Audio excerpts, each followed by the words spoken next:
Hello to you all. I wasn't at all sure what the next video would be about, and so I just relaxed and allowed the moment to be. I want to thank you for all of your comments. Your input has been so rich. I remember asking God for a community. I never knew it could be so perfectly designed for my own heart, and that it could expand my thoughts so much. Feed me with information that actually feeds my soul, and also be so accepting of my style, which in itself took me a lot of healing work to accept. But I did the work to accept it, and because it comes so naturally to me, it makes me feel mostly free, and quite simply, I love it. The reason for this video is to connect. There were a few requests to connect, and I'm not quite sure yet how to navigate that. So I'm starting here by sharing some of the history of how pyramid energy even came to life, and to thank you for actually bringing it to life, because it started with words that didn't even have a place to live. You know, there are challenges to a YouTube video that gets a reaction like this. I'm grateful, but by reaction I mean the difficulty is in the comments. I'm so grateful because I do want to dive in and have my own time to soak it all in, all the information that's shared by all the great minds here. But I also need time to just integrate the shifts. But the second reason is my zero tolerance for meanness. I am all for freedom of speech, but I'm also very protective of energy. And last night I realized that I have the free will to remove any comments which I find to attack another person who's expressing themselves freely and lovingly at the same time. I came across a couple, and I will, in my navigating the comments, I will get through them. But I won't explain it. I'm just going to remove them. And it's that meanness and lack of mindfulness of how words can affect another person when openness comes to a block. And so I did yesterday. I made myself the boss. I actually feel much better after the decision. And I just feel it's the right thing to do, because the word energy is in the title. And we're all reading and we're all soaking it in. And there would have to be boundaries to the toxicities of nastiness. YouTube is a very big place, and my opinion is that if something doesn't resonate, it's so much better to just click next until you find something that does. And so I did it to allow those that do want to nurture their energy to do so in peace and in safety. The other challenge which bothered me more actually was where to from here now that Jesus came into the story, you know? I've been sitting with this question since yesterday, and this morning I began to remember again where I come from. I don't believe my work through Christ consciousness is by any means complete, but it's like it came full circle in terms of what my guiding light is, because I remembered my purpose. And not just that, I fell back on what I already know to be my gifts, which I call on all the time, and which got me here. By gifts, I mean my writing, where I draw my inspiration from.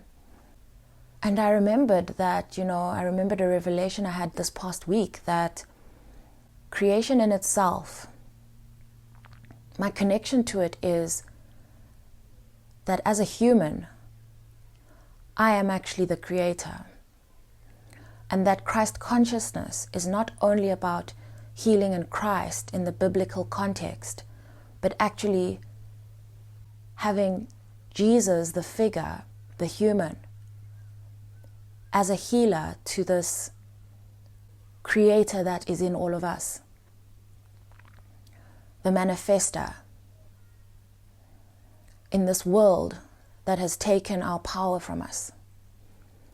A core message that is coming through is a healing of the spirit, to come into one with the mind, the heart, and the body, to become the creator of your life through spirit.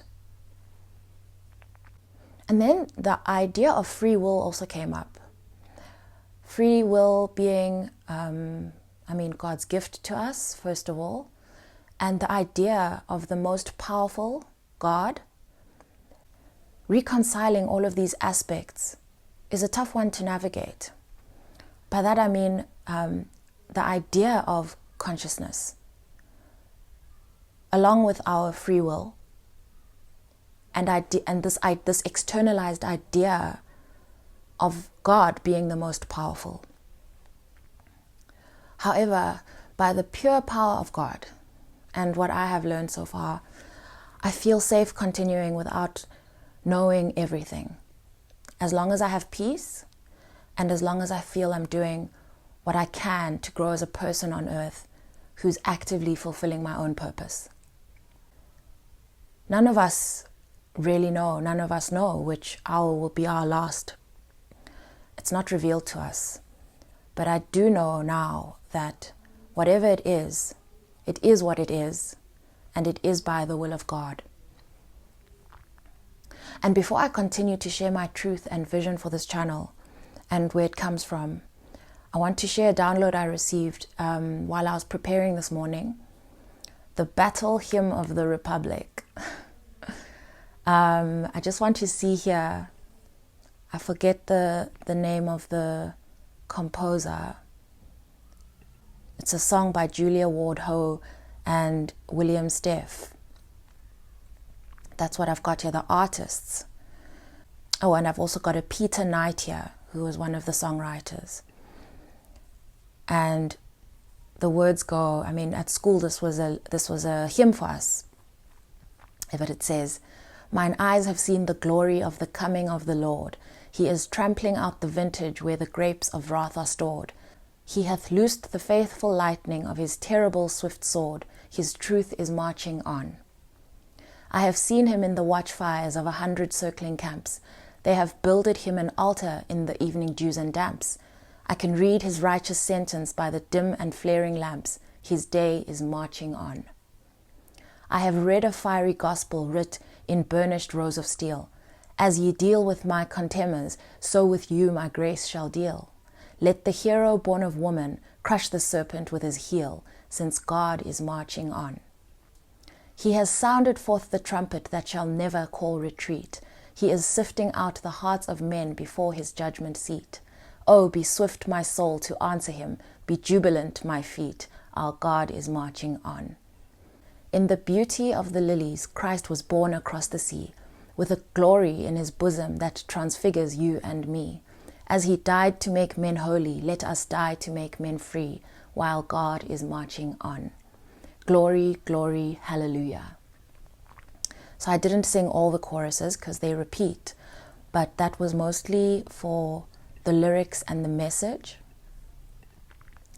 of continuing to enjoy your relationship in God, and also just the various ways in which God presents. And it's really to say that on the search for truth within God, his truth always prevails. And for me this is, and I always have a challenge with the reference of God as a he, for obvious reasons, but his truth prevails irrespective. And so one must continue to enjoy their journey through God, whatever that looks like for them. And for me, this just reinforces the reason I posted the video and my guiding light moving forward. One of the downloads that I received, this was in the early weeks of starting Pyramid Energy. I was having a conversation with God asking, what is my purpose? And I didn't actually word the question that way, but it was happening like, what am I doing here? And it's also during the time where visions would come in the form of words in the middle of the night. I went through about 4 months of not having continuous sleep. I kept waking up in the middle of the night, never tired in the morning, but waking up, and then it's like there's this blank black screen with words being typed and then sometimes erased and retyped. I'm grateful for that clarity, but my purpose was revealed as: you were sent as a messenger to deliver messages of hope, inspiration, and peace. And I've been sitting with this for months because I'm just grateful. For me, this purpose feels very straightforward. And it's good to have a purpose that feels so straightforward. It's just, for me, everything just boils down to my purpose. And so this has led me to wanting to share with you some downloads and writing that I did. It really came in as a download. And when I got it, I didn't know what to do with it. I didn't know whether it was going to be a course. I didn't know whether it was going to be, I had no idea. It was just this information. And it came through in the structure of a pyramid. And so I kept it. And I've always identified, not always, but mostly identified as a healer of the mind and of the heart, but together as one. But this structure revealed where the spirit fits in relation to that. And I'm going to show the slides now. And so this is where it started. I began with tarot cards. And what tarot cards did for me was that they really helped me to navigate in terms of this physical life. Firstly, what to do in the beginning. They brought clarity to my mindset. So there's one thing to be said about what you think is happening, and or what you perceive as happening. And then the other thing to be said is that there is the truth of what's happening. And reading tarot cards was not instant for me in terms of my clarity. That came with time, but I realized that clarity came through reconciling these two aspects: what I see as happening and what is actually happening. And over time, that gap became smaller and smaller and smaller, which then started to allow me to realize that, okay, sometimes the reason why I have this gap is also because of my heart. So here it says, when we engage in the process, we begin by acknowledging it from the top down, and we start with the mind. Working from the top down, we reteach ourselves to operate from the bottom up. As we initiate this process, we first acknowledge that we are taught and conditioned to believe that our mind should drive. Of the three, the mind is by far the most narrow and fragile. But if you actually acknowledge how powerful it is and has been in your life, you will only then begin to grasp how expansive the power of the spirit is. Even the slightest engagement with the spirit breeds evidence of improvement. And for me, it's that we see, many of us see the mind as being at the top, but it is fragile. It's the reason why mindsets are so triggered by being challenged. But the fact that it's fragile is actually, just think of the tip of the edge of the triangle of the pyramid. It is the most fragile. It's like it looks like you could flick it off. So that's the gift, is that it can be reconfigured. It can be shifted. And then it brings you to the heart. And the heart also for me is very connected to the body. And that's a matter of allowing the heart to be open, helping it to come back into balance. This is through healing. There are so many healing modalities. This is through healing, but essentially the goal is balance, to bring balance back to the heart. And the reason why I feel the heart is such a priority is because it's our most powerful energetic point that we access through the body. It's a magnet, and I don't want to get into all the energetics of it today, but it's so important for it to be healed. And it's a constant engagement with the heart to heal the heart, because as we move through life, we are engaging, no, not that word. We're not incurring. We're sustaining wounds. Not sustaining. Our hearts get wounded through our experiences. And so this work it's constant. And it's where fear and discontent sit. And in order to truly be free, we need our hearts to be able to move freely. And we also need our hearts to be able to, for their senses to be sharp. You know, the heart is what tells you when something's not right and when something is right. And it becomes very difficult to hear what the heart is saying when it's not in balance. But now, once we've balanced the mind and the heart, that's where I believe you unlock the power of the spirit, which is by far the most stable of all of these aspects. But it's so difficult to access the spirit when the mind is so loud and so busy, and when the heart is so wounded and lost. And this is making a lot more sense to me now, this download, from where I'm standing now, because I really believe that is how this entry of, or not entry, but a remembrance of Christ consciousness is resulting from. And I also want to say here that I was quite confident in these areas during the early stages of this channel. But it's this new channel that's felt most powerful, and one that I now trust the discernment of. That I'm finding it's this new channel that's now healing my relationship with spirit.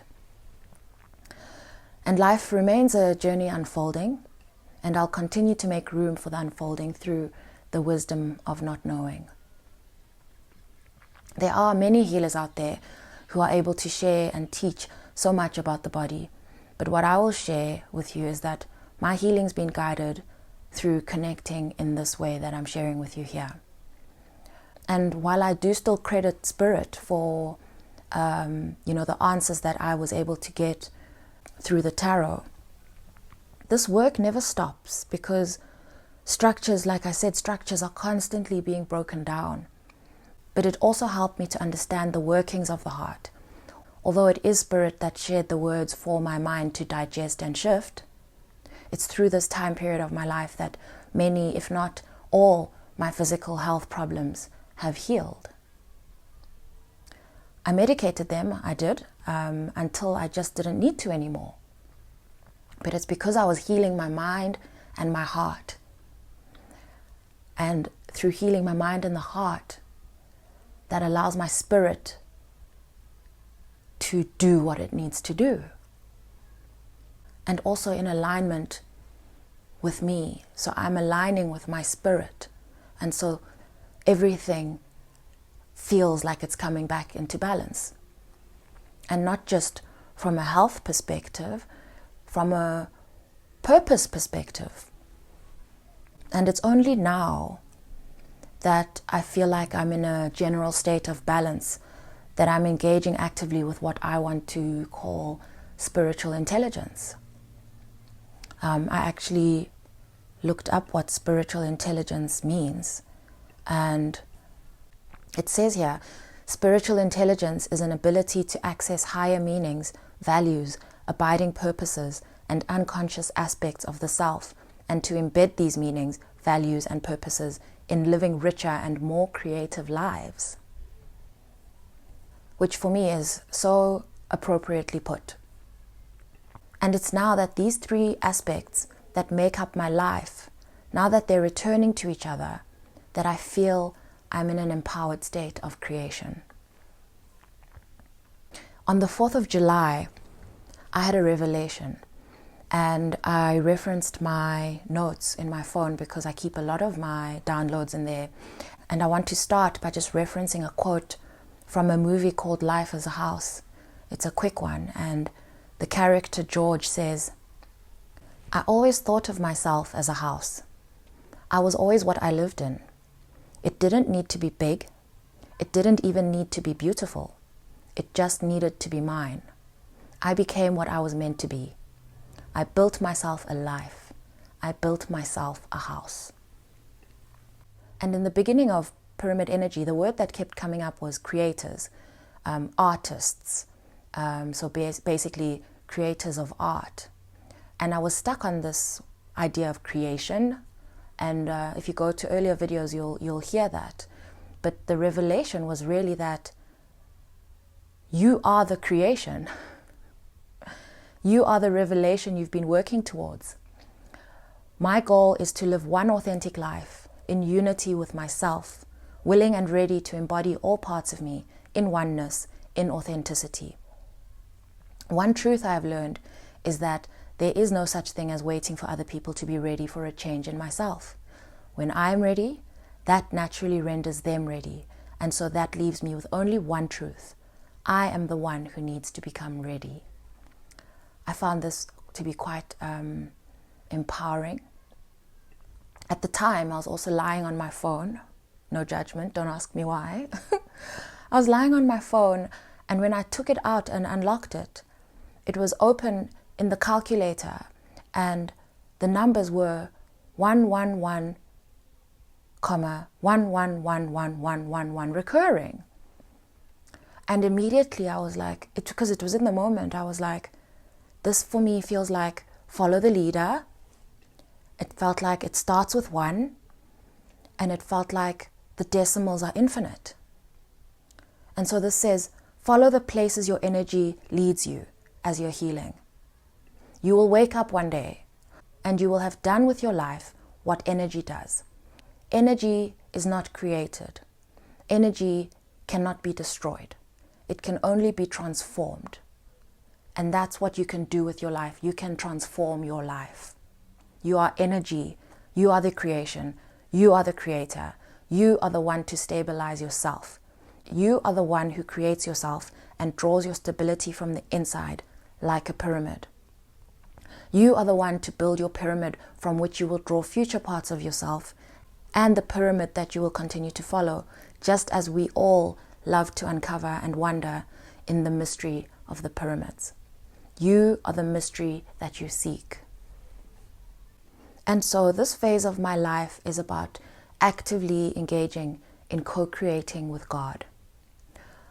Or I'd rather actually say creating with God and healing my relationship with myself through spirit, so that my creations and my creation of my life can grow towards the standards set out by my soul in trust and honestly the joyous praise and glory of all things God. And so in this way, I have enrolled in the school of God to heal myself and to heal others who wish to join me in healing our spirits, bringing the vision of pyramid energy to life.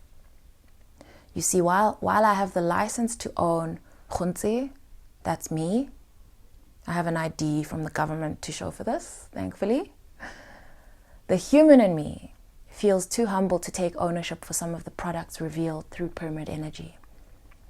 It feels large. My role is to act as spirit guides me to, as in make space for downloads by continuing with my healing, make space to share my thoughts and that is overcoming any blocks in terms of my expression and what stops me from expressing myself freely, and uploading the content in a presentable way and sharing it. It's for anyone to share in. I share in it in the exact same way. I go through my videos and I open them and I listen. They reveal new things to me as I open them. And when I find myself back in my body and not so deep in my spirit, I go back to them and I'm healed and I'm validated. So for now, That's what pyramid energy is about. It's to say that creation is miraculous and mysterious, but there is proof of it. The pyramids are proof of this. Our curiosity about how the pyramids came to be, the impossibility, but the evidence is there. I can't even take credit for the name of the channel. It named itself. It presented itself in the form of all those words I shared earlier, those 2 slides, explaining the link between the mind and the heart and the spirit, and it said pyramid energy. And then one morning, I felt sensations and emotions in my body that I needed to transmute, and voila, the first video. And that's how the triangle is also so simple, because I didn't really have time to sit and think hard about the design, and even like I was just like black and white. And I reference the way I feel before I share something, and that's also a sign for me how my body feels, and the repetitive nature of the messages is what pushes me forward to share. And it's not always at the same level, but it shows a pivotal point for the channel. And so this next set of downloads was me just sitting with myself, asking for direction on the plan. And it came in the form of a series of symbols. So what I did was I listed the symbols, and then I went to Google, of course. And here they are. Bread, a gift from God, a supreme gift of God to humankind. A pencil, the courage to open yourself up. A book, wisdom. And so this, for me, spoke of building the courage within myself to be able to share wisdom. For me to be able to open myself up would mean that I need to share aspects of my story as a gift from God to humankind. And then I had typing, like typing on a laptop.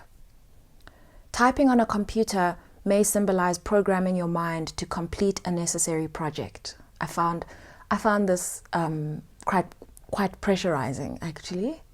But again, I surrendered that, and I figured I'll stop procrastinating when I know what I'm doing. A piano. Piano's cultural significance reverberates through time, influencing and being influenced by the evolving landscapes of societies around the world. It is a storyteller, a cultural barometer, a symbol of refinement, and a lifelong teacher. Also, I found quite pressurizing. And then I got a dot, like a singular dot. It says, the point or dot is an important symbol in Sufism. It is complete, self-contained, and perfect in and of itself. It represents the primordial point, the first mark laid down by the pen of the divine, who wrote the universe into being. And then I had a husky, like the dog. The husky symbolizes loyalty, strength, agility, and independence. Its imposing presence and piercing blue eyes represent wisdom and guidance in difficult situations. In some cultures, huskies are revered as spiritual guides who lead individuals through their journeys in life. Teeth. Being the most dense matter of our body, teeth are believed to have some kind of suppressed emotional energy that needs to be released. Moreover, teeth are more prone to energetic burden and physical pressure. Star. It's a symbol of positivity, happiness, or renewal. Rock.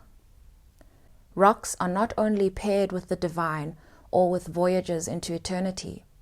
In our everyday life, rocks represent struggles to overcome and perspectives to be gained. Many myths, fables, and stories use rocks to symbolize the obstacles a character must overcome to complete their quest. And I asked why all of this? Why? I got ripples. like water ripples. The ripple effect is based on the concept that we are connected.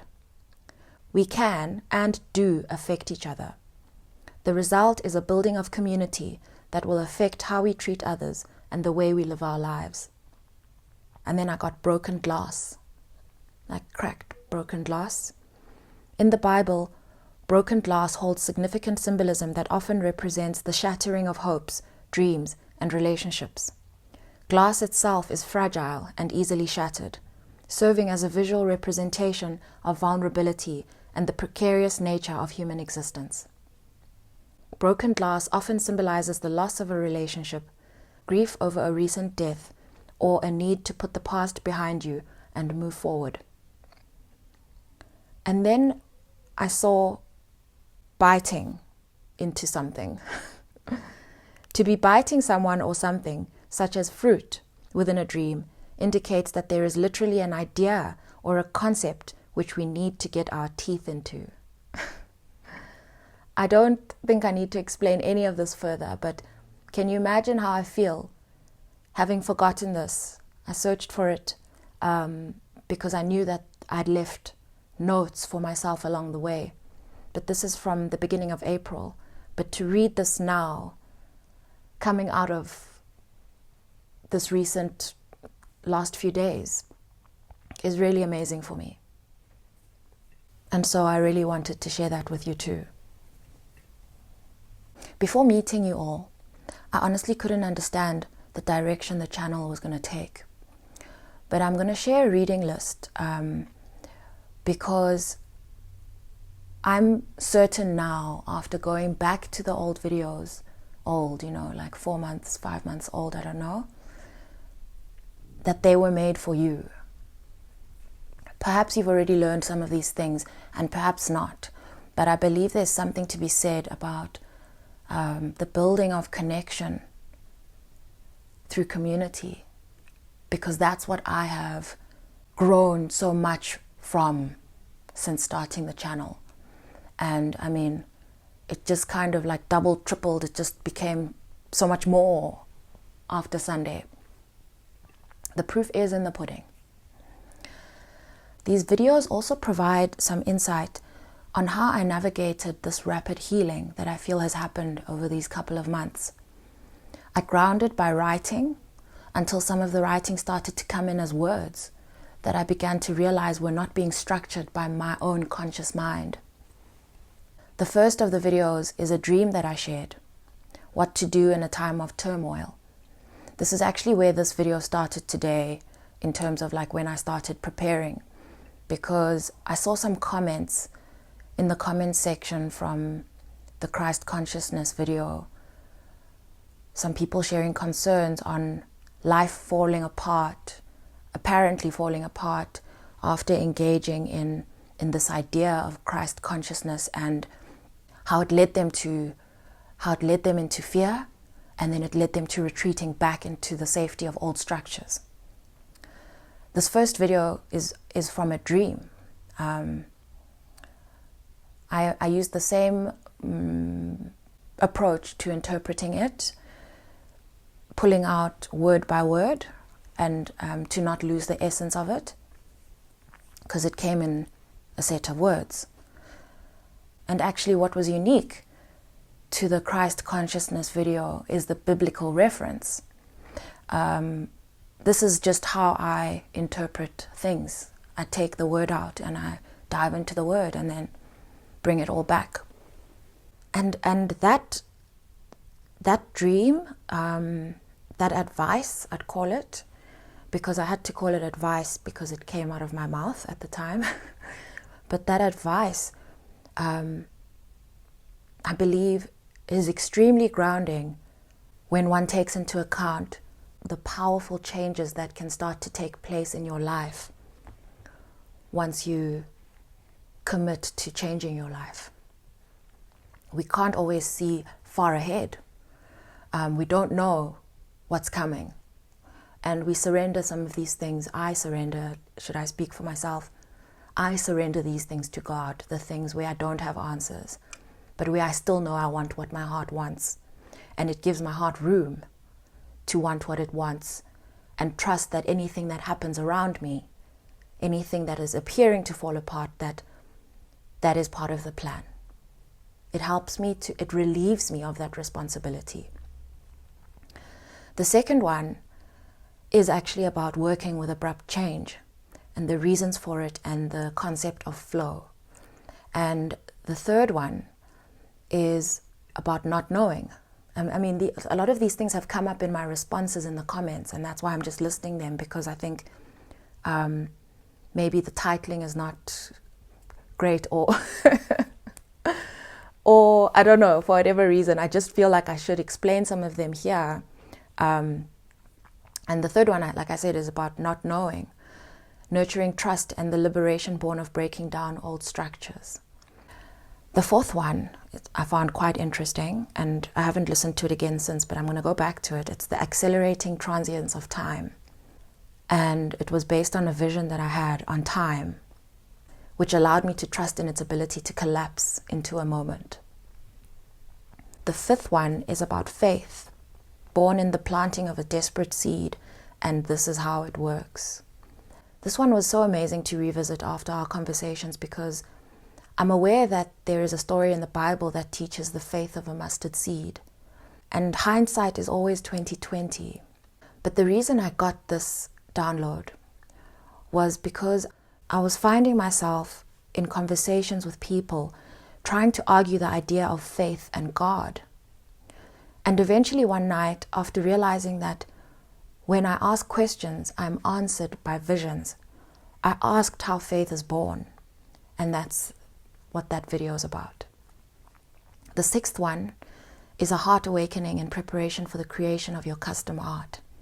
And again, in retrospect, I am the custom art. You, if it resonates with you, are the custom art. And some healing, preparing for that custom art. I'm clear now that I am the creation, as you are the creation, and this encounter with Christ consciousness and the idea of baptism are like a graduation. I'm comfortable with all the references to any spirit guides that I make, because I regard them as messengers of God, as representatives of energies, teachings, and qualities to be embodied. The seventh one, this is the last one, is called When the Soil is Well Nourished, It Shows in the Results. As I was fetching this video title for you, Tracy Chapman's lyrics to her song came up. It's called All That You Have Is Your Soul. And because I'm free, and because of how much I love this song, I've loved it from when I was a child, I'm going to sing it to you. It goes, don't be tempted by the shiny apple. Don't you eat of a bitter fruit. Hunger only for a taste of justice. Hunger only for a world of truth, 'cause all that you have is your soul. No words more true. This song came as a reminder to me, just again on being challenged along the search for truth, to not succumb to other people's mindsets and limitations, to continue boldly on the journey towards truth. Looking back, so much of the content has come full circle for me. And again, I'm grateful to you, because I shared, and then all this feedback came in on, which filled gaps for me, which filled so many gaps. And that's why I'm sharing this video today, is that you haven't just filled gaps with Bible verses referencing Christ consciousness and Jesus. You have filled gaps you hadn't even communicated. Gaps from before I started this channel. And you've brought it back to me. And on the other side of this, I feel relaxed and at peace about the creative process in terms of how to go forward. And while the spirit guides, John and Jesus, have revealed such important lessons for healing and unity within myself and within the self, I still hold close to my heart the many spirit guides that have led me to this point. And so I'll close this message off with a poem that I wrote when I was at a standstill. This was last week. I just want to check the date. It was on the 5th of July. And so I'll close this message off with a poem I wrote when I was at a standstill, not knowing again, struggling with my identity and creative direction. It's titled Ode to the Nine, and it's from the 9 muses that visited me to remind me about freedom and inspiration. That day, I was sitting in the garden a few days before I received clarity on how to navigate my evolving identity. My identity as a writer, as a mystic, as a poet, as a creator, as a dreamer, as an ancestral wound healer, as a channel of a most humbling spirit. The list goes on, but mostly as a spiritual being having a human experience, with a wish to find a way to navigate all of these parts of me, somehow finding a oneness in it. I started to think about dandelions. There were 9 dandelions scattered, and they were all in front of me. And when I looked back, literally there were none behind me. It was like they were on display for me. And so I started to think about dandelions. You know, when we see a dandelion, we make a wish, right? Well, I couldn't. I was in the midst of an identity crisis. I didn't know which name to choose. I didn't know which creative direction to choose. I didn't know. I had so many questions. I couldn't even choose a wish to make. And I mean, that's never happened before. There's usually like a wish at the tip of my tongue. Don't get me started on 9 wishes. I found myself wondering whether I was just spoiled for choice, or perhaps just not sure which part of me I wanted to honor and how. And so there was the Ode to the 9 Dandelions. And so there was the Ode to the 9 Dandelions. The poem was written. I read it over and over again. It had the energy of a song whispered into my ear with a message. And so I wanted to know more. You know, there was something whimsical about it. Why was I visited by these 9 dandelions, and what did they come to share with me?